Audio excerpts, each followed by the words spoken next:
Good evening. Welcome to Town Council public hearing, regular session and executive session, November 21st, 2019. Can I get a roll call? Buckles present. Holloway present. Bennett present. Bennett present. Rosen present. Birch present. Let it be known that we've established a quorum. We rise for a moment of silence and questions.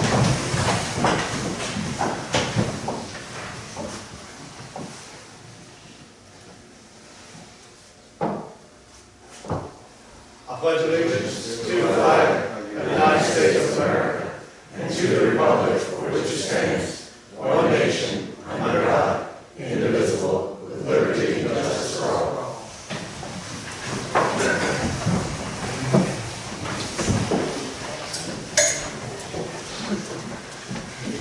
Okay, so first, public hearing. Hear public comments regarding 9 Park Road conditional use permit application.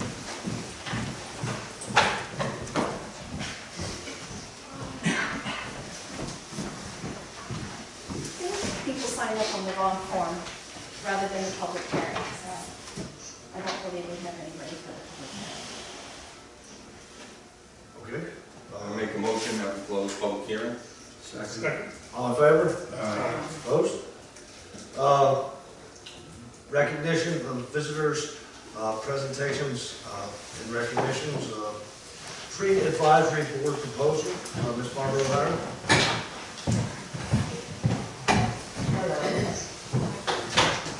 Good evening, Ms. Mayor. Do I have to say my name or? But I'm Barbara O'Hara at 11 Randolph Avenue. And thank you very much for the opportunity to present our proposal for a Cape Charles Advisory Tree Board. I'm representing a group of citizens that include myself, Bill Getkin, Jane McKinley, Christine Williams, and Joe Farrer. And Marita Patterson has also been part of the original impetus to form our group. Cape Charles has a well-established commitment to preserving and planting to maintain our tree canopy for the health and benefits of the town. Those of us in the group that I mentioned have had personal interest and involvement in issues related to the trees here in Cape Charles on both public and private lands. And that's led to a recognition that there isn't a single entity responsible for ensuring that there is consistent adherence to the Cape Charles tree policies. And our proposal is to create that entity. We provided you with a cover letter and draft charter in the materials we sent prior to this meeting. Just a little bit of background. There are multiple guiding documents related to the preservation and planting of trees in Cape Charles. And these include the town's tree conservation and preservation ordinance, the town's master tree plan, and then in addition there's been a tree survey that was updated in 2017. I was part of that process. It was a tree survey of the historic district trees. And then University of Virginia and their report included a recommendation regarding conserving the green infrastructure of Cape Charles. And further, there are annual decisions by VDOT and ANEC that affect the quality of our tree canopy. The benefits of a vibrant tree environment have been recognized and are actually also included in the town guiding documents, as well as covered in the background material provided to you prior to this meeting.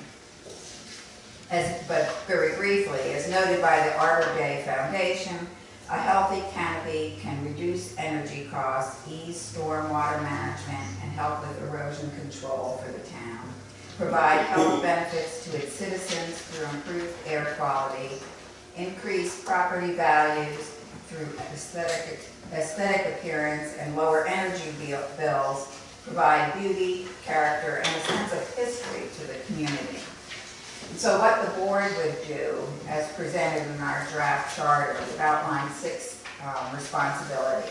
First being to act as an advisory board on matters concerning the trees, and this may be an input or feedback on annual town plans, including plans on VDOT property and trees that are trimmed to meet ANEC requirements.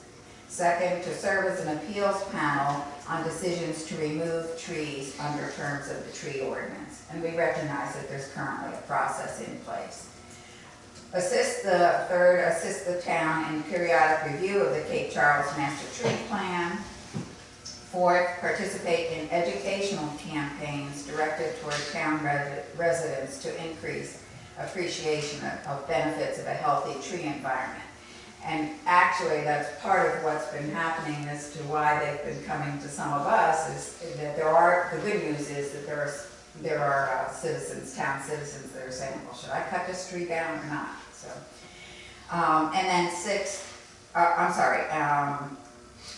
fifth, act as a community resource to town residents to advise on tree plantings and preservation. And sixth, work toward designation of Cape Charles as a Tree City USA by the National Arbor Day Foundation. So our charter is, our intent, regarding the charter, our intent is to operate similar to other town advisory groups, such as the Historic Review Board. And we propose a board of 5 citizen members with an additional town liaison participant. The members serve as volunteers, and in terms of financial support, the only thing that we would be looking for, and we have discussed already within our group a number of times, is that there may be a need for a consultant, an urban forestry consultant, to advise us on some of the health of the trees, the common trees. So, but that would only be on an as-needed basis. And then if we decide, or assuming we pursue the Tree City USA, where they do require a National Arbor Day celebration, we would ask for some supporting finances for that. So thank you for considering our proposal to create a Cape Charles Advisory Tree Board. We will be glad to address any questions you may have. Thank you. Does anybody have any questions?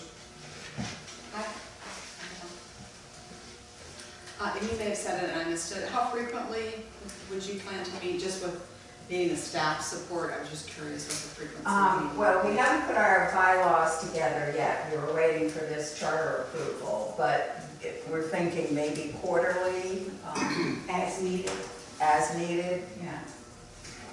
Great work that you guys have put together. And this is, you know how they have a poster child who are in need? This is our poster tree. Thank you very much. Well, hold on, Mr. We're not done with You're trying to get out of here. it. Don't get off that issue. Well, I'm going to ask a couple questions. Is the group proposing, because you're talking about a charter, and I've read through the materials that you have, but proposing a whole organization, like charters, like organizations like the Tree Stewards, something like that, or because the ordinance has that related to trees is in the planning, is in our zoning ordinance, and that's already governed by the planning commission. You know what I'm saying? It's administered through the planning commission and through the zoning administrator. So So I this, was having a little trouble kind of fitting those two concepts together. all right, I'm not sure, so are you asking, are we administering the town ordinance or plans, or? No, I'm saying that falls under the zoning ordinance today. Right. And so then Zach, as the zoning administrator and planner, would be the person enforcing and administering that. But there aren't charters, like, you know, in reading what you have here. So having a charter with bylaws and so on looks like an independent organization. Do you know what I'm saying? Well, Like a and tree steward chapter or something like that? Our plan is to operate like the other advisory groups to the town council. Okay. The other boards, I mean, similar to other boards. Okay. So you want, okay. So members would be appointed by the town council in effect, and we would serve more as an advisory board as opposed to one that's making a lot of decisions on things. Realizing that a lot of the tree ordinances are part of the zoning, we would just assist if Zach had questions, he needed some assistance on a matter, we'd be there to help out. Have you all spoken at the planning commission also about an amendment to the to the zoning ordinance to put this sort of thing forward? I'm not exactly, So my response from what my knowledge is right now is that we would be supporting an existing group. I'm not sure I understand how we would be conflicting or Okay. require revision of any other. The current zoning ordinance dealing with the tree that you referred to, it's just part of the overall zoning ordinance. So everything related to it flows through the existing staff and the planning commission. All of that. Yes. So, and the subgroups to that are laid out in the ordinance, like in the historic review board, the historic review board, like under Article 8, is identified and created inside that ordinance. You see what I'm saying? It identifies there'll be, a board and blah, blah, blah. And there's not that in the zoning ordinance with regard to the trees. But there could be, I'm just saying, it's not in it, and I was just wondering if you all had also talked to the planning commission yet about that. I guess that's something we could follow It's just, up on. it's just a thought, it's not, it's We not. have not, but we would not. We would see ourselves as a specialty advisory group, and perhaps we should pursue that to cover all the bases. But we see ourselves more in an advisory capacity and a specialty capacity with like specialized knowledge on the tree health and canopy and that sort of thing.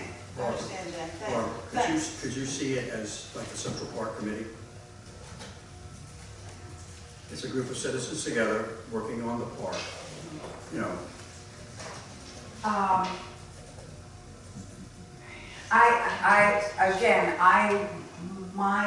We want to work with council. So we see us as, and again, my understanding is we don't want to be just a community organization. We wanted to work within the town policy, and as we've been saying, there are a lot of influences on the decision makers on the tree canopy, and so, but no centralized entity to help resolve some of that. So we would be that group that could help resolve some of that.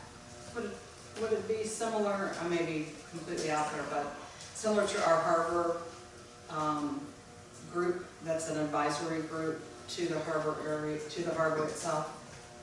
So Which harbor? the advisory group that's not an official, not the commission, but there's that advisory group, there's two advisory groups? Kelly's got one and Smitty's got one. Okay. Which- Well, either of those advisory. Which the advisory group that I put together was Yeah. done for a specific reason, for a specific amount of time. It weren't, Right. it's not going to be on one group. It Yeah, was okay, just, gotcha. planning commission. I was just trying to use that parallel as an example. There's a harbor review board, and there's a harbor advisory board. Could this group serve, the tree advisory group serve Zach? Report to Zach in some way. I'm just trying to, I guess, trying to figure it out. yeah, I guess, for me, if you wanted to be more like the historic district review board and the board you mentioned, I believe, and Councilwoman Burge, correct me if I'm wrong, the first step is to go through the planning commission because the zoning ordinance has to change. And that's where you would go to the planning commission first, instead of coming here and present it to them. Am I correct? That's great. How about this idea? Since we don't have a lot of conversation or questions about it, what if you appointed or council appointed a person or two to work with the group and with Zach and just kind of, tease out some of these issues instead of all us in here trying to figure that out right now and figure out how best that might work to accomplish what your interests are and within the context of. Sorry. It just seems that, it's not a review group. It's not parallel to any of the other groups. Right. It's just this group that wants to advise on trees. Right. And they're not going to be reviewing anything. They're not going to be making decisions on anything. Well, I guess I heard differently, because I heard appeals going into appeals this. of what? All I'm saying is there are activities. The minute you talk appeals and deciding on appeals, you're not talking advisory anymore. Well, So I mean, that's that would need to something be much different. looked at, because it's either an advisory group or it's a review group that's reviewing it. And I don't know what they would be reviewing, nor do I know what they would be, what appeals they'd be hearing. Okay, and we based our charter on material that we had received from Arbor Day Foundation and Structure and Tree Boards, which is a requirement to become a Tree City USA. So the idea of tree boards is not a new one. Right. Many towns have them. So, but in this specific situation, if that idea of being an appeals panel opens up a whole can of worms, I think that could easily be renegotiated. So I think, Celia, or whatever, the suggestion that we figure out to work within the existing structure, the issue that we want to help address is the tree canopy, the health of the tree canopy here in Cape I think we Charles. all want that, that's for sure. Well, And also, if I might add and expand on the fact that the Tree City USA, someone needs to kind of take ownership of maintaining that. And that would be part of the role of this group, to make sure that we have our annual Arbor Day event and we do the education as we receive guidance from the Arbor Day Foundation also. So we would have ownership of the Tree City label that has been recommended by the study, the 2018 study. Councilman Grover, you're representing on the planning commission. Would you mind working with Mr. Thomas? I'd be happy to. Thank you. Thank you. I do recognize we need to understand better how it would fit into the structure. You're on the right hands. Yep. He can guide you there. Thank you very much.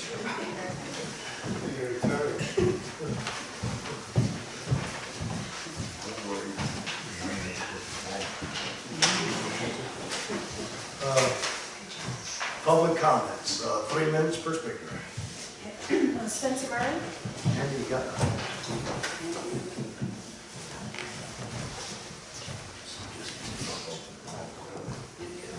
Good evening, Mayor. Thank you, members of the council. Two brief topics tonight. On your December 5th agenda, I believe you will be discussing the Hampton Road Sanitation District petition for the possibility of including Cape Charles in that petition as a part of the Hampton Road Sanitation District. As many of you know, we've been working on this for a year and a half. And we see it as an opportunity. It doesn't obligate us to do anything by town or any other way, in fact, but it's something we need to look at. The town of Nassau, I met with them. They have already signed the petition and it has gone forward. The town of Eastville did it. The town of Cheriton has done it. You would be on December the 4th, the fourth town to do it, and on December the 2nd, I will be working with the town of Exmoor, which has some kind of special needs with respect to it, to see if they will agree to it as well. I plan at this point in time to have it on the December 10th Board of Supervisors meeting as an item for discussion and possible vote, depending on where we are at that time. We've got some additional discussion, and obviously we want to know where the towns are, but we do feel like that when you look at it as a possible regional opportunity, that it's worth a lot of consideration. And now's the time to ask questions. All questions are fair questions, but we believe that it's good for the county. And I would hope that you all would consider it very actively as well, Mayor. I also want to again compliment the people on the Harbor Working Group. I will stay for when you deliberate on these changes tonight. But obviously, somebody's done a whole lot of hard work to change it to the subdivision ordinance, the PUD, and the actual harbor overlay. And obviously, my work with the railroad and the Canoni Atlantic Board, we're very anxious to renew our opportunity to communicate and work with the council. So thank you very much. I'll be here to answer any questions if I can later on. Thank you, Mr. Mayor. Thank you, Mr. Mayor. Christy Betts. Hi, good evening, everybody. My name is Christy Betts. I'm the Assistant Executive Director of the Eastern Shore of Virginia Tourism Commission. I've said that many times. I just wanted to come tonight to introduce myself and just kind of give y'all an update on what's going on with the Tourism Commission. The most recent thing that's kind of cool that happened was our one-minute visitor came back. They walked through the Welcome Center door last November. They won a huge prize package, including 8 days stay up and down the Eastern Shore. 4 nights was in Cape Charles, 2 nights at Bay Haven and 2 nights at Bay Creek. And it was just a really cool thing. They had nothing but wonderful things to say about the Eastern Shore and loved Cape Charles. They were from St. Louis, and anyway, just really enjoyed it. Cape Charles just wrapped their arms around it, and they loved it, and I know they'll be back. Another thing, this was a while ago, but at the end of September, I hosted a Cape Charles Day at the Welcome Center, which was a great success. Local businesses came, and I invited local businesses to come, and, just greet visitors coming in the Welcome Center, and, just really highlight what Cape Charles has to offer. And I'd like to offer that up again sometime in the spring for Cape Charles. And another thing we have going on, our travel guide, our 2020 travel guide will be coming out in January. So I'm ready to get that out. I'm on the doorsteps. Also, we have our website, which is up and running. And if you haven't seen it, it's visit esva.com. Please check it out. It's beautiful. They did a great job on it. We also have 3 billboards that are going to be new up and down 13. One in the Cape Charles area off 13. Another one in the Oneonancock area, and then the last one up towards Chincoteague. And then last but not least, we have in the process of having a video made. Jim Ball is filming a promotional video of the Eastern Shore of Virginia, highlighting all kinds of things. He's been to many events in their local venues, and I'm excited to get that out. I'll be playing it at the Welcome Center once it's out, and we'll be spreading it on all of our social media outlets as well. So anyway, thank you all for your time, and I hope to see you guys out on the streets of Cape Charles. Thank you very much. No one else has signed up, but I did receive one to read into the record. This is from Hank Mayer, as treasurer of the Citizens for Central Park. It says, I'm sorry I cannot attend this evening's public meeting, but I wanted to give you an update on the completion of the first phase of our 2019 to 2021 Cape Charles Central Park Improvement Project. On September 10th, Robert Height installed 22 new trees in the park. On the 21st, a dedicated small group of Citizens for Central Park volunteers assembled and installed 6 new park benches, and on the 28th, a larger group of volunteers, including Councilman Grossman, thank you, Paul, assembled and installed 10 new picnic tables in the park. These improvements to the town's publicly owned Central Park included 1.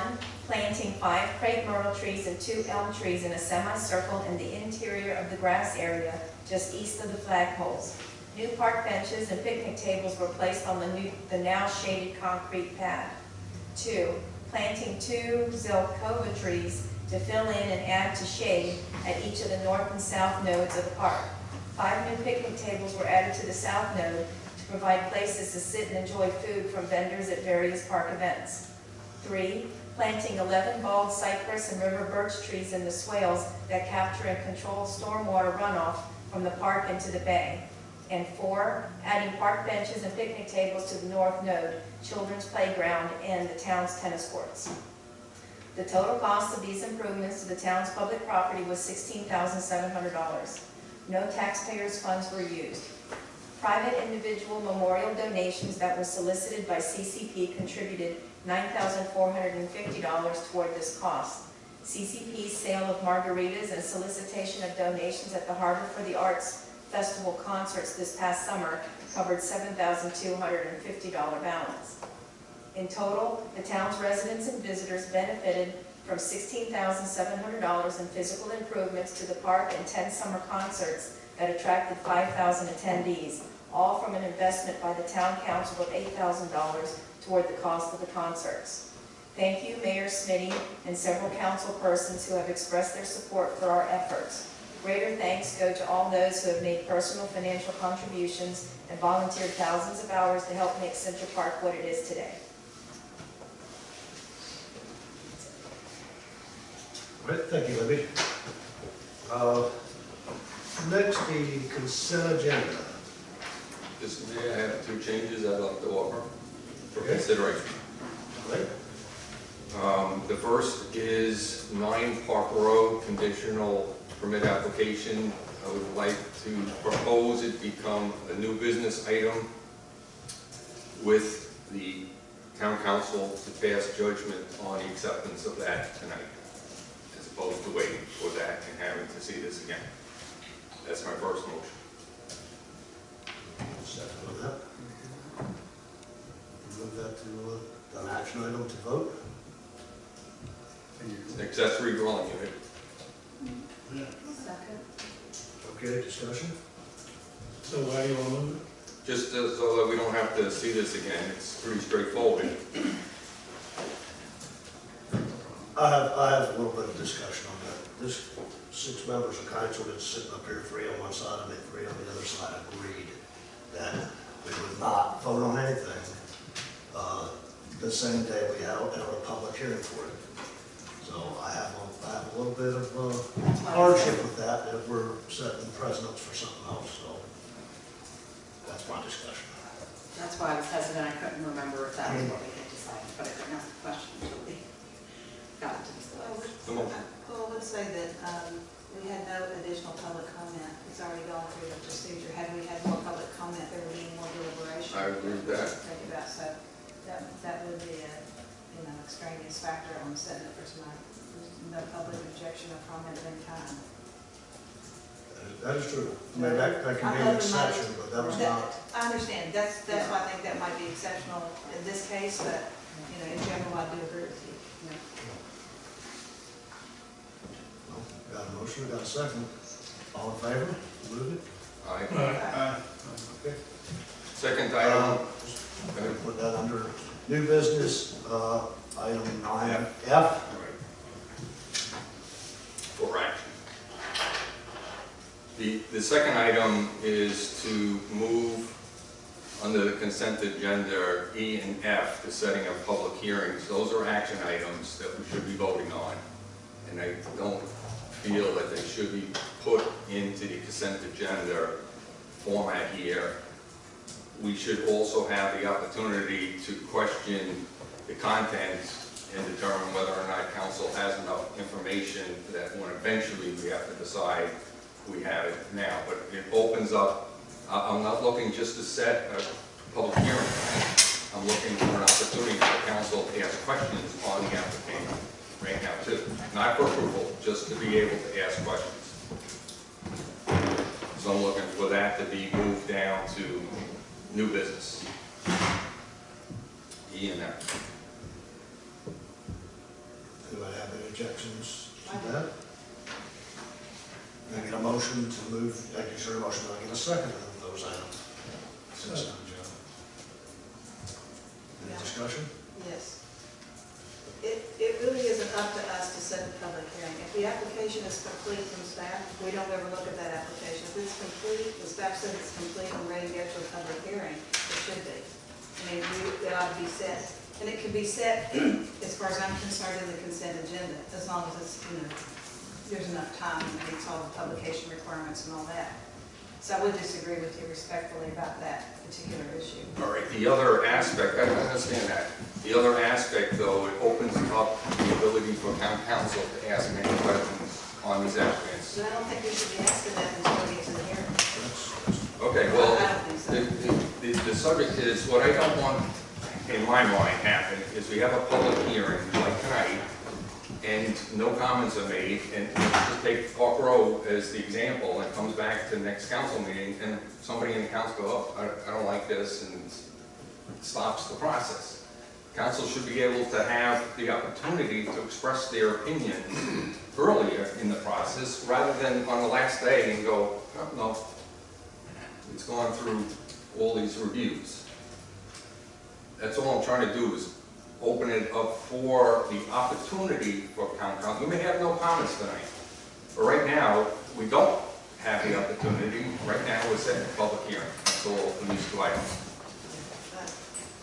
I would just respectfully disagree with you about that. I don't think we should be talking about the application, and if it's complete, it's complete, it goes to a hearing, we hear what the public has to say. We ought to be prepared to deliberate. The applicant should be here. We should ask our questions then and be prepared to take action. If there's something significant or something that's happened from the time that the application was complete to the time of that hearing and our discussion and it was missed, that's a really unfortunate situation, but I don't think we should be talking about it before it's a hearing. All right, so Let's when deliberate. do we bring our comments to the table? At the public hearing? Or at that meeting thereafter, or when? When the public has an opportunity to weigh in on it, Right. and then it comes before us for determination, there will be a motion made on the floor for its consideration, up or down, or up, actually. A second, and then we begin to deliberate based on what we read, what we heard from the public, and from whatever is said by the applicant here at that time. That's when I think we should begin deliberations. Okay, the motion was made. I'll decide what you want to do with it. I second it. You second it.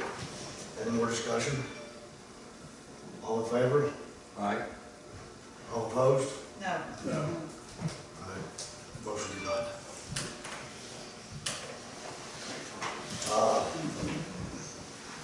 Can I get a motion to approve the consent agenda? Within that consent agenda is the approval of the agenda format, approval of the minutes, approval of the September 30th, 2019 financial report, the monthly department reports, set a public hearing for the 316B Mason Avenue conditional use permit, set a public hearing for 501 Tazewell Avenue conditional use permit. So moved.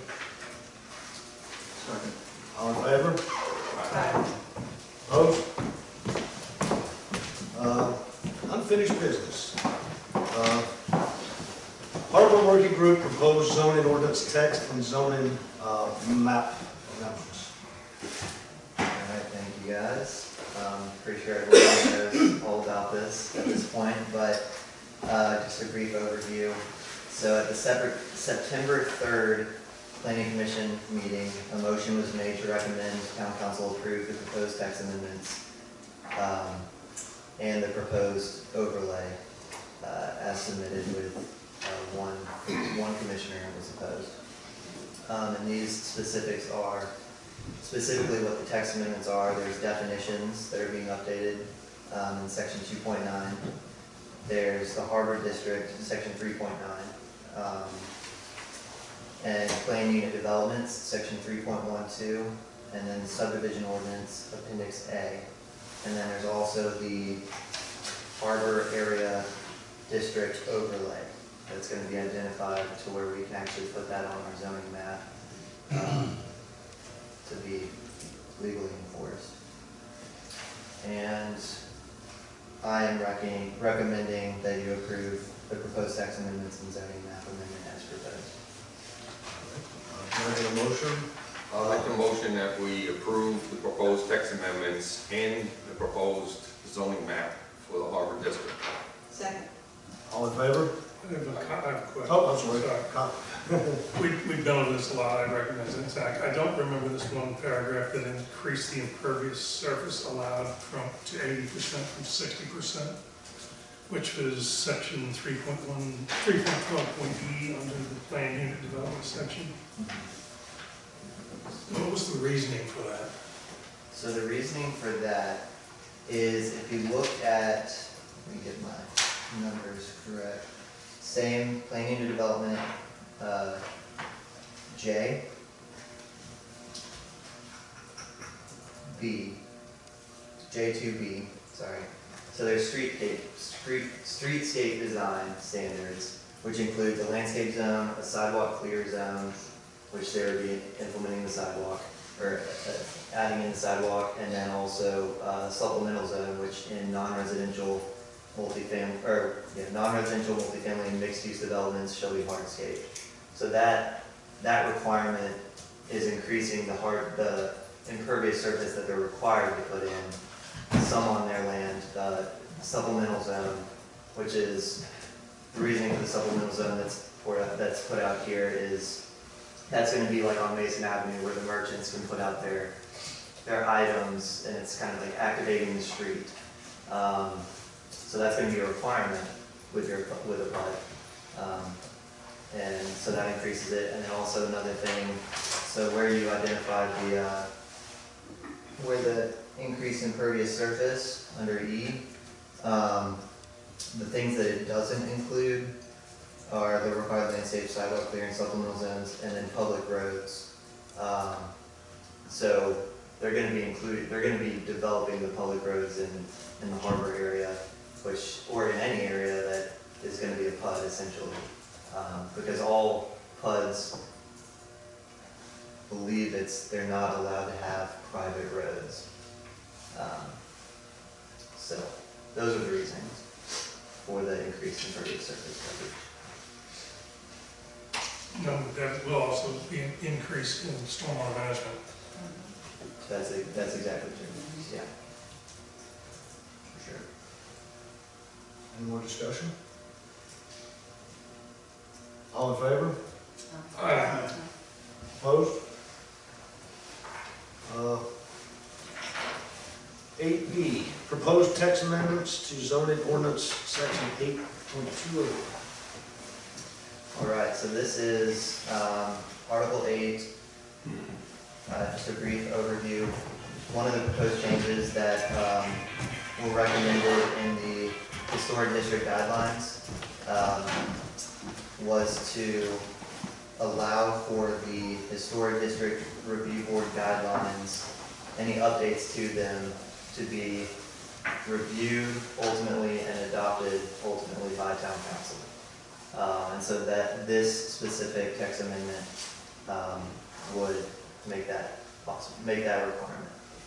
So that's essentially what this is. And I recommend approval, and Planning Commission had also recommended approval. Can I get a motion? Yep, I'll make a motion that we approve the proposed text amendments to Article 8, Section 8.20. Second. Any discussion? All in favor? Aye. Opposed? Okay, new business, proposed zoning ordinance, text amendments, off-street parking in Logan. All right, so this is just informational for you guys at this point. Planning Commission still has to hold a public hearing for it, but I didn't want to blindside you guys on a pretty large update to the ordinance. So, what this is, basically what I'm going to be going through here is what it is, why it's coming to you guys, some specifics, not getting too involved, and then a timetable as to what this could be, best case scenario adopted. So what's being updated, this is an update to off-street parking and loading requirements, so strictly off-street, nothing related to VDOT's right-of-ways, but it does impact VDOT's right-of-ways by reducing the requirement of less parking on the road and things like that. Combine section 4.5 parking requirements and 4.6 loading and unloading in our current ordinance into one section. And it includes regulations for things like bicycle parking, golf cart parking, landscaping in parking lots, shared parking arrangements, loading and unloading activities, and dumpster locations. Those are just some brief things. So why is this important? The comprehensive plan and the green infrastructure plan and other plans that have been adopted by town council in the past it directly correlates to these items here to help create, and the updates to the parking ordinance would help this as well.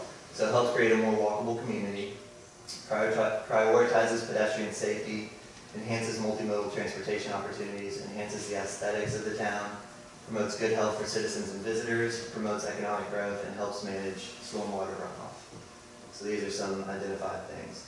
So specifics, going into some specifics, easier to read formatting. So our ordinance, a lot of it is almost like a narrative, not necessarily strict to the requirements. So this goes away from the narrative aspect and more towards an easier to read format for developers and for people who are implementing the ordinance. So I'm going to start with parking in non-single family zoning districts. So one of the big changes that this would be including is off-street surface parking lots and driveways, which isn't included in this, it's in a different section, shall not be located between the principal building and the street. So some examples of that and why that's important. So this is, as we all know, on Randolph Avenue, the post office, right? So you as a pedestrian, you're not going through a driveway or a parking or anything like that. You're walking straight from the street into the building. But they have parking in the rear. Some people, I mean, it's really hard to tell that there's even parking at that post office because it's so well hidden. It's in the rear. It's not gonna cause any concerns with pedestrians. So that's kind of the idea. The opposite of that, and this is there's going to be good benefits here that I'm going to look at too, but gray fields. So you see on Fig, if there was a sidewalk, people would be walking straight from Fig Street past the parking lot, past the drive that the cars are going through to get into the door. And so this is to prioritize the pedestrian and create more walkable community by pushing gray fields up closer to the road and having that parking in the rear. To not cater more towards the automobile, to cater more towards the pedestrian, which I think that's one of the things that drew me to Cape Charles was Mason Avenue and how that aligns. You don't have parking and all that. And this is really traditional neighborhood development that has occurred over time, and then when the automobile came, it's changed. So getting back to that tradition.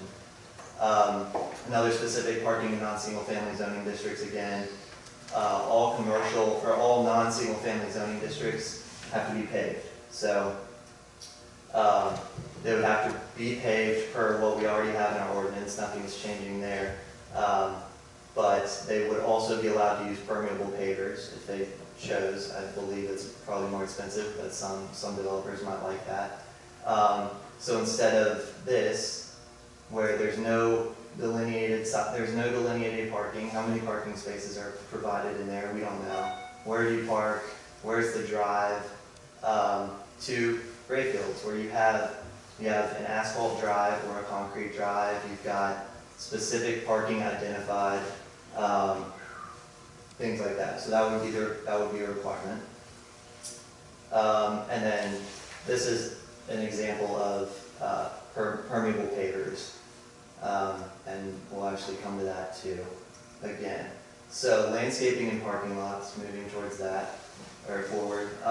This is for 20 spaces or more for new builds.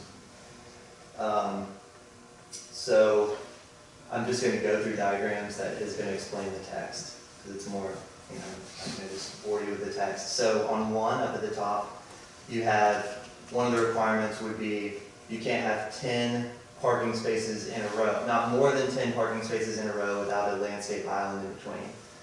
And in that landscape island the idea would be that your stormwater would drain towards those landscaped areas, but also that there'd be a tree there, or at least one tree, that there'd be landscape provided in that section to break up that long row of parking. On the terminuses as well, you would have to have a landscape island. And so, and that's also shown on one where you drive into the development. Two, the terminuses have landscape islands, but this is specifically head-to-head parking would require landscape in between, which would also have trees, and the stormwater would be engineered to design to go into those areas. And there could be a bioswale there or something like that that would filtrate the water. And then 3 is a landscape perimeter strip, so where the parking lot aligns on the rear and side yards adjacent to a property, you would have a 5-foot contiguous, unless there's a drive, landscape strip. So just to break up, you know, parking next to parking and identifying that. Again, this is, you know, one, you see that breakup of the, with a landscape island. Two, you see the terminuses providing landscaping. So this is what we currently have, new development on Mason, where the terminus is, where there's no trees. There's actually one tree by that black car back there. I think they just probably put that in to meet their open space requirement. But no trees, no landscaping whatsoever. And then you've got on the terminuses, you have this like wooden structure. I don't really understand what's going on there. But this is what it could look like with trees and more, you know, grass within that landscape area. But you have identifiable landscaping locations, and the water would, stormwater would run off into these areas. So going from something like this to more like Ray Fields, something like this. So parking requirements table, moving on.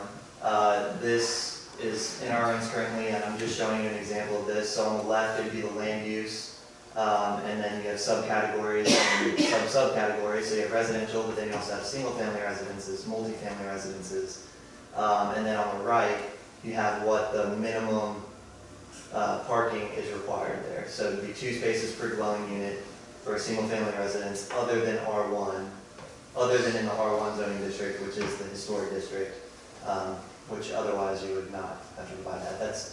We're not going to go through the whole table. I would not do that to you guys, but this is just an example for this. So the minimum parking requirements table is a minimum, but it's also a maximum.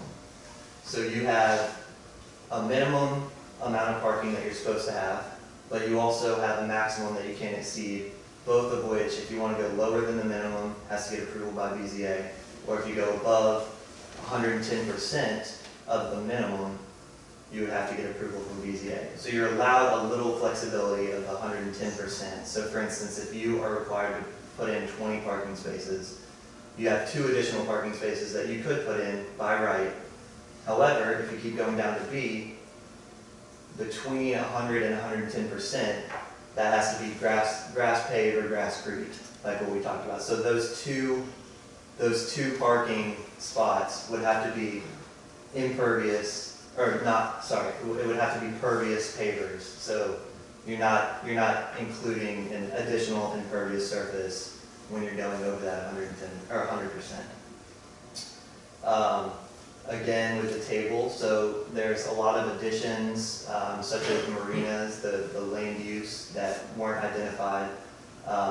So giving regulations to those unidentified land uses, but also simplification of the land uses in the table. So in offices, in our current ordinance on the top left, you have professional, 300 square feet of gross floor area, 1 space per 300 square feet. But then you have physician, surgeon, dentist, only requires 200 square feet. I don't understand what the difference in that would be, or why it's specifically, you know, what if it's not a physician, but it's something similar. So just reducing all of that, simplifying it to offices, which is clerical, repair, research, and personal, not primarily related to the sales and good of merchandise. And on top of that, there's a reduction throughout the table. There's some reductions in parking requirements per land use by about 50 to 100 square feet in most cases. So in this case, instead of 200 square feet of gross floor area for a physician, coming in under this new ordinance, it would be 1 space per 300 square feet of gross floor area. So you're reducing the amount of parking that would be required, but not by a significant amount. Shared parking, we're not going to get too into detail on this, but this update allows for shared parking arrangements. So that would end with 2 options. One option being a cross easement filed with the town establishing access to the shared parking spaces in perpetuity. So that would go with the development, no matter what type of use, or well, not by what type of use, but whatever the landowner is. So or option 2, if they're not comfortable with that, the applicant can provide a study using the Urban Land Institute Shared Parking Report or an Institute of Transportation Engineers Shared Parking Guidelines. So there's a lot of resources out there that they can use, specifically those two, or an approved procedure with approval by the zoning administrator if we haven't identified it specifically, if it's a reputable source. But those will allow for, research on what types of land uses are compatible and the times and what's required. It even goes into seasonal activities. So the whole purpose of this would be to reduce the surface parking lots that we have, to provide more building, to provide more tax income without taking away from parking, like for instance a kayak store next to a bar. They have different seasonal activities, they have different times that they're going to be open, so there's not space wasted. So moving on, bicycle parking. So basically any development, any new primary building other than single family residential has to provide bicycle parking spaces at a ratio of at least 1 bicycle parking space for every 20 automobile parking spaces. Or but no primary building other than single-family residential shall have fewer than 3. So any new development that's not single-family residential would be required to put in 3 bicycle parking spaces that are U-frame. I've done some research on this, and U-frame is the best because it provides 2 points of access for your locking, and it would also have to be on a concrete surface, so not just in a grass area. And this would also have to be within 20 feet of the front entrance. So the whole idea here is to allow people to ride their bike to the brewery if they live on Tazewell or something like that, and walk up their bike safely without having to put it up next to a pole or on a tree or something like that, to provide that kind of opportunity. Especially if the trail comes through and as we develop the trail over time. Golf cart parking. So this doesn't require golf cart parking, but it gives standards to golf cart parking if people want to provide it. So they have to be 6 feet wide and at least 11 feet deep. So it provides a dimension, but also they have to be permeable pavers, just like we discussed last time. So you're not increasing the impervious surface if you want to provide specifically golf cart parking. So here's some. They're not permeable pavers, but there's some just examples of what that could look like, because we are a golf cart community. So next, electrical vehicle charging stations. So this is any new building with over 200 square feet of gross floor area shall equip at least 1 required parking space on its property with an EV charging station prior to receiving a certificate of occupancy. So this is a LEED requirement, which I'm sure Steve is very familiar with, but just incorporating that into the town. And also the owner of the property may determine if a fee is associated with it. So from the research that I've done, it could cost 73 cents per an hour of charging. So it's not a significant amount of money, especially if you're riding around in a Tesla. You probably have that money to charge your vehicle, and the convenience is very beneficial, especially on the Eastern Shore when you're driving up through Norfolk or something like that. So this is what that could look like, and we want to see people like that in our town. They're happy customers charging their station, their LEED. So those are the specifics. There are more specifics, but those were kind of the big ticket items that I wanted to address tonight. So the timetable so far. So Planning Commission we started this review March 5th, the March 5th meeting. We just completed that review on November 11th. So there was a lot of change that Planning Commission desired and was implemented within this ordinance update. So that's 9 months, over 8 meetings, about 6 to 8 hours that they've invested in, in just working on this. So it's not just been something that we've thrown together. We've really looked at it. The timetable going forward. So tonight, presentation to Town Council. December 3rd, this is best case scenario. December 3rd would be Planning Commission would set a public hearing for January 7th. December 19th, would be town council set a public hearing for January 16th. And then January 7th, planning commission would have their public hearing and at that meeting provide a recommendation to town council. January 16th, town council would have that public hearing and then in hopes for a decision to be made by town council at the February 6th meeting. So that's best case scenario. I know that it might not play out that way. But that's about a year-long process for this specific part of our ordinance, one of lots of sections of our ordinance.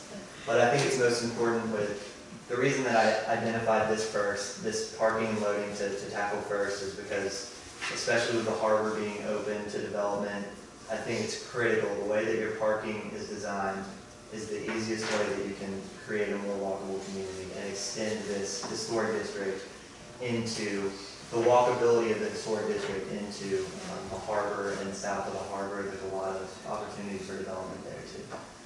But that's all I've got for that. So I do have one question. Towards the end of that timetable, you got back-to-back public hearings. So it's kind of a lot of assumptions going on there. it is. That's this again, best case scenario.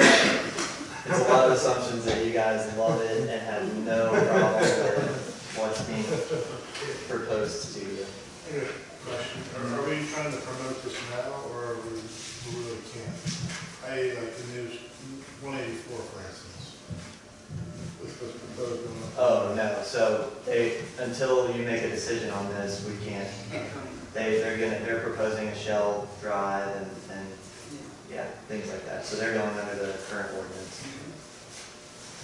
And that's again why I'm trying to push it forward. Yeah. Because that's front versus rear. Exactly. May I ask a question? Yes.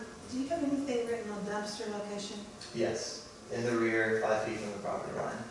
And it has to be fenced.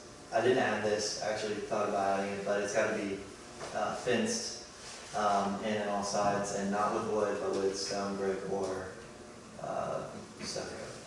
We had talked about doing that. Mm-hmm. Yeah. You just didn't have to. I just didn't add it in this slideshow. Oh, okay. Yeah, so, yeah, and non-visible, well, that would create a non-visibility from the right of way. Okay. So is anyone required to have one, or can anyone have one if they do this? So if no one's required, I guess we don't have a requirement, I don't think, that you have to have a dumpster. But if you do, But if you do, you'd be required to put in the rear at least 5 feet from the property line, and that would be done prior to CO, because that's part of what I'm going to be signing off on the site visit. How about the current people that have dumpsters? So they would be grandfathered in. It would depend on how you guys would want to tackle that. I think there might be ways, but From the curbs and stuff. yeah, and maybe they would see the benefit of it, so. Thank you, sir. Hard work, Zach. A lot of hard work. Yep. Thank you. Thank you. I don't even know where I'm at. Okay. Set a public hearing for proposed zoning ordinance text amendments, section 2.9, Board of Zoning Appeals definitions. All right. Thank you again for hearing me on a text amendment. So this, brief background, staff's recommending an addition of 2 new definitions to Article 2, Section 2.8. They have specifically to do with Board of Zoning Appeals. So variance and hardship are both the definitions that are being proposed. At the July 2nd Board of Zoning Appeals regular meeting, the board reviewed the proposed definitions, and they didn't have any recommended changes. They agreed that they were appropriate and accurate. Planning Commission also recommended approval, and so this is to recommend town council set a public hearing date for December 19th. Got a recommendation, make a motion? So moved. Second? All in favor? Alright. Sorry. Opposed? Thank you, Zach, appreciate it. Let's see. 9C, inshore breakwater contract review.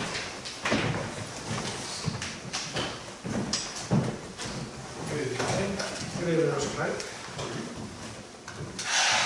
Okay, Mayor and Council, this item is to authorize the town manager to award the contract for construction of the inshore breakwater just west of current floating wave attenuator, referred to as ADOC. And just as background, this is the protection measure that was recommended, the most cost-effective measure that was recommended by the wave study that was done about a year or so ago. Combined with the whole offshore breakwaters that we've built so far, will provide the best protection for the floating docks in particular. The alternative, which provides the greater protection, is to build a 600-foot jetty on the south point of the harbor. Estimate for that was $1.3 million. We had hoped to build to move the attenuator, the existing attenuator, and build a fixed dock on top of this wave break. You recall we didn't get the grant. The amount of grant money that we had requested, we requested $375,000 of grant money for about a $500,000 project, and we got $251,000. So we did we structured the acquisition to try to deal with that fact and push off some things like relocation of the attenuator. The bid still came in high, and we negotiated with a little bidder to get it down to the amount of money available, which basically is just to build the breakwater. And that would preserve the option to relocate the attenuator at some other point and build the fixed dock on top of it. So the proposal is that reduced scope of work for a total of $340,000 to the Marine Contractor Corporation. Questions? They have designed, could you put boats on both sides of it? You could, with the dock, with the fixed dock on top, you could put boats on both sides. With the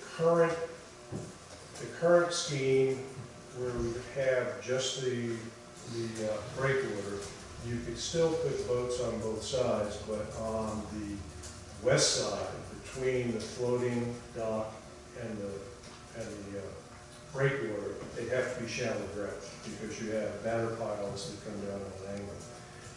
We think, Charlie, you still here, okay, probably 10 or 12 foot beam vessels will have a 3 or 4 foot draft.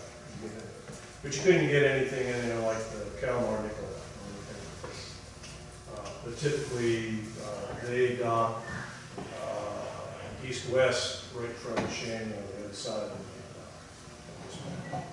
So this, I think, was listed as phase 1. There was an additional 120 feet that went further north as phase 2. Yeah, we have gotten a permit for that. Council has not approved that project.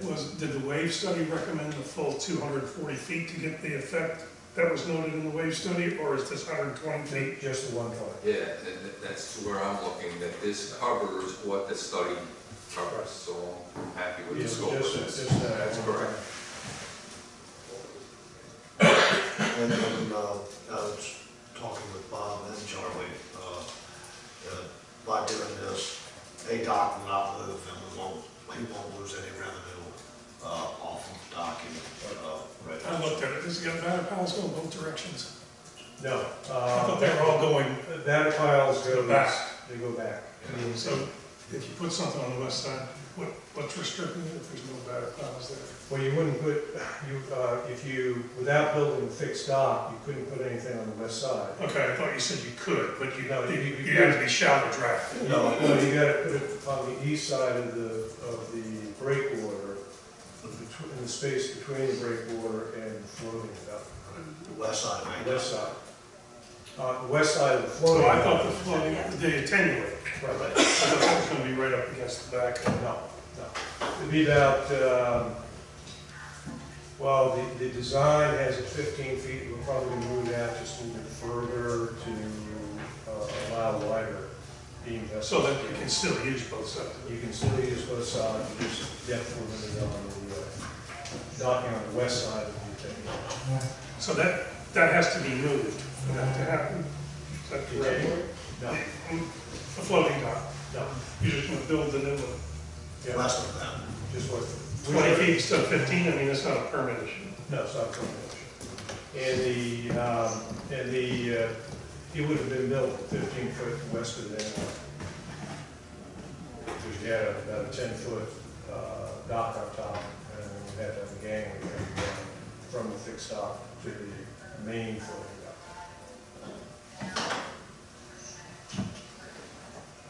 I'll make a motion that we authorize town manager to award contract for $340,000 to Marine Contracting Incorporated. Motion, I get a second? Second. Any discussion?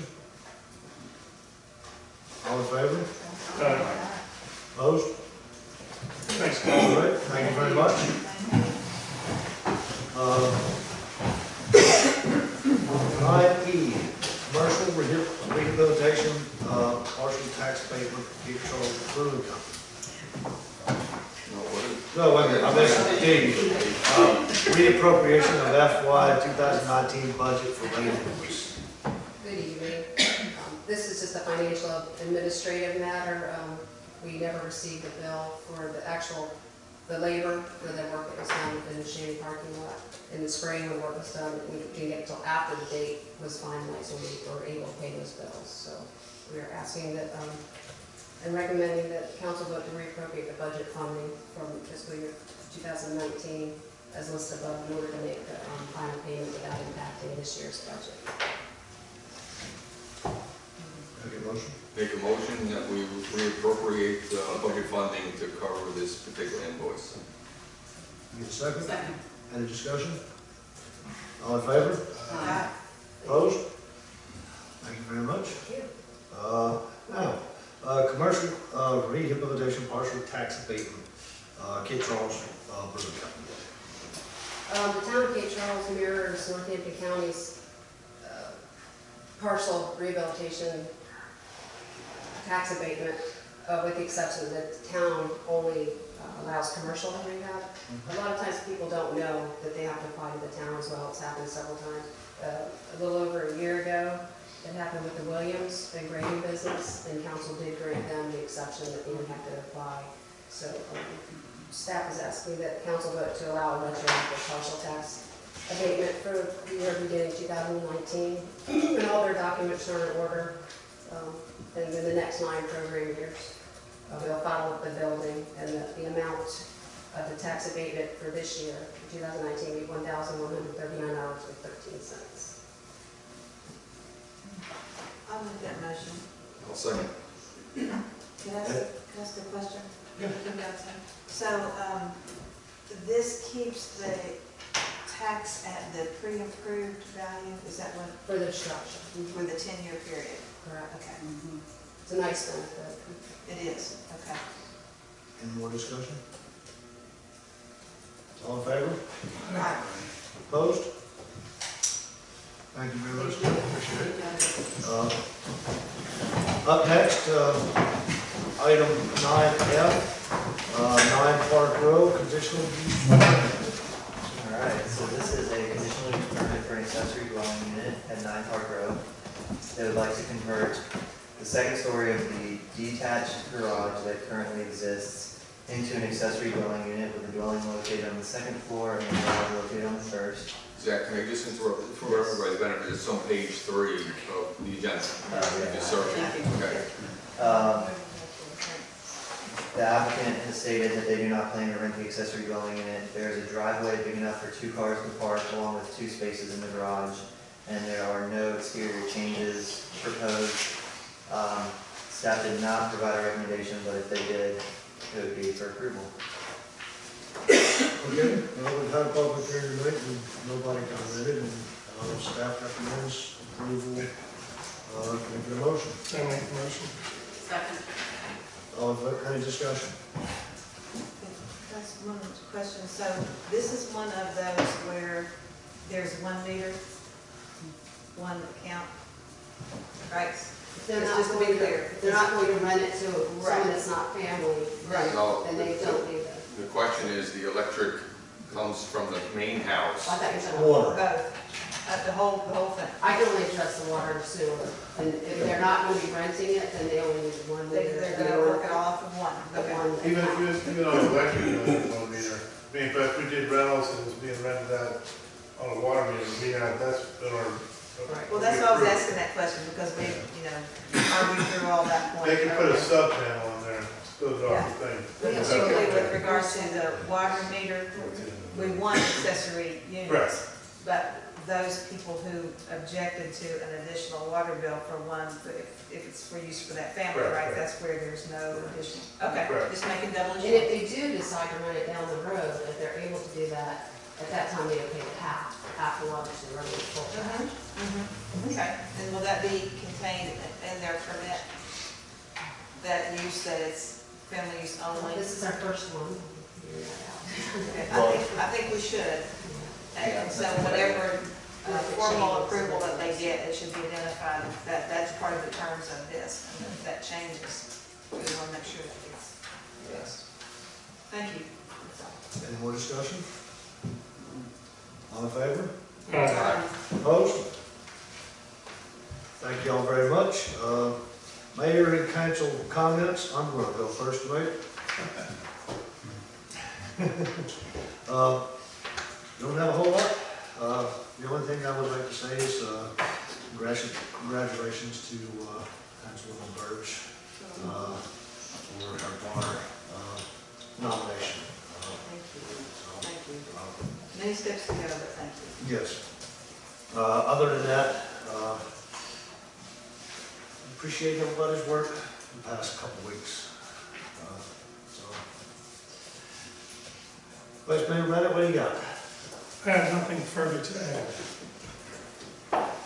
I don't have much other than, Festa Friday starts next Friday. It's the first year that Main Street's producing it. We have a big, exciting thing happening next Friday, so make sure you're out at Strawberry Street Plaza for a new edition.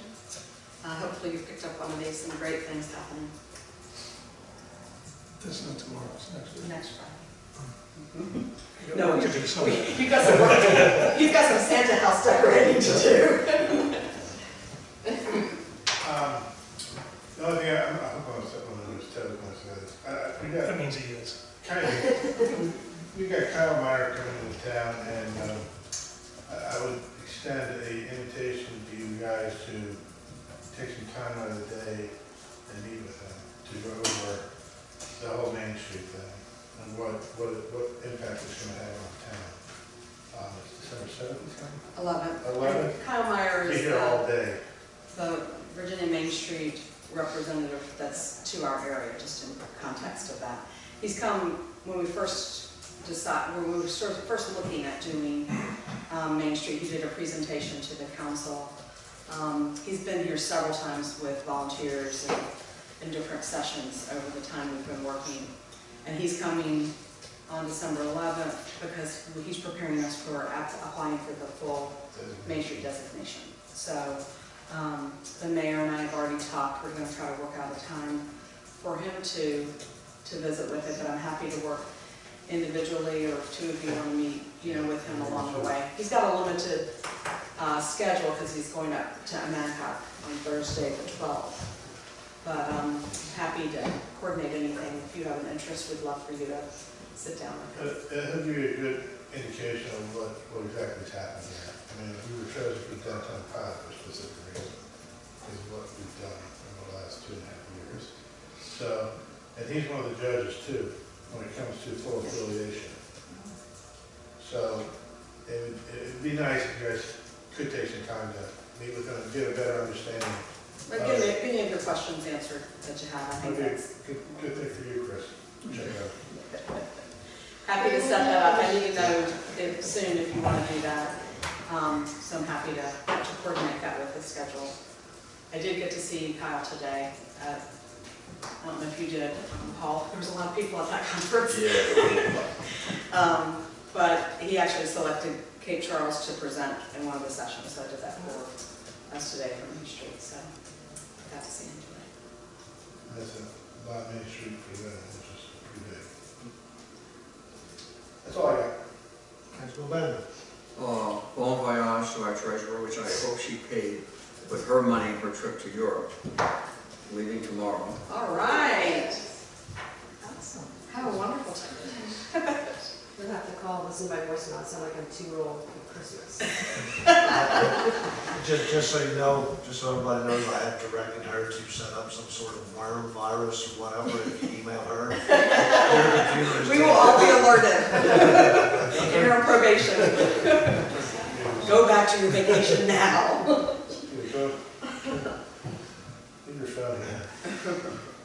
Councilman Grossman? Yeah, just a couple things. Just attending the governor's housing conference, and we've got another session tomorrow morning. And I really want to thank Main Street for funding my application fee there. But Hopewell gave a presentation on affordable housing that they built into Main Street. But as they presented, Main Street really came across terrific up there. So we got contacts that we can exchange on that. The Northampton County Comp Plan, they had a work session the other night. Who's in there? I think it was. Just from their surveys, they had 593 responses to date, and they really felt good about the quantity of those particular responses. Cape Charles provided 31% of those, so we had good participation at the town level.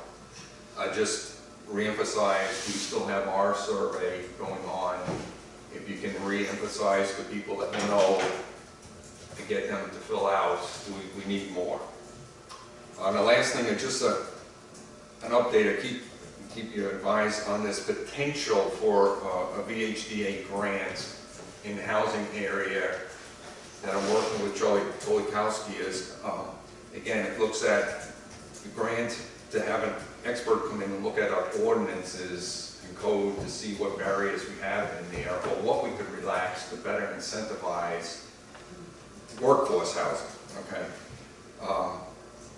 The update on that is Charlie had talked to the HDA, Chris Thompson, and has gotten a thumbs up that this is a real good idea.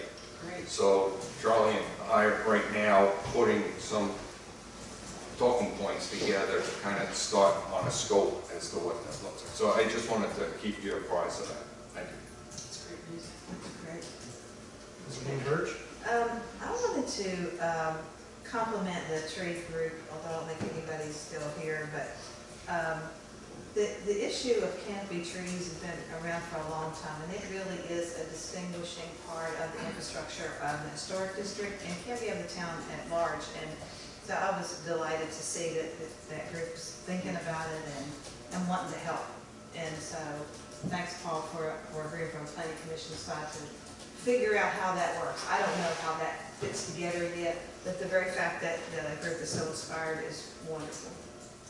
So we're really happy about that.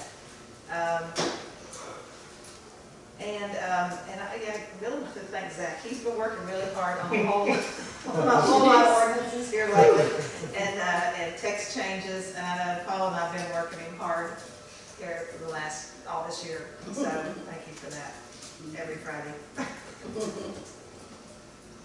That's all. I do have a couple more things. I just dropped my mind. Wanted to let council know, as of 12:30 this afternoon, we cleared all of our OSHA stuff, so we got squared away. Everybody's happy. No fines. So we're good on that. And also, past week, I entered two reported concerns. One was to do with the pumping on Bay Avenue, why we had a pump set up down there. And so I took a video taken inside of all of our stormwater drains to try to get a better understanding of what's going on with them. And so they were very understanding. The second was a doggy bag thing on the, I guess it was their third report of concern, but anyway, it was doggy bag for Strawberry Street Plaza, and that got installed today. How about that? You saw one? We've tried for a couple months. It was sitting out there when you put the benches in, just so you know. Huh? It was sitting there when we put the benches in. Because we ordered it and compacted and everything, so we've been trying to get it up since June. Yeah, that's, I've got a, well, anyway. There you go. That's there. Can I get up? Oh, announcements. This is a long list, right? November 27th, 2019, town offices closing at noon for Thanksgiving holiday. November 28th, 29th, town office is still closed. December 5th, town council work session. December 19th, town council regular meeting. December 24th, 25th, town office is closed. Can I get a motion to recess? Second. All in favor? Opposed? All right.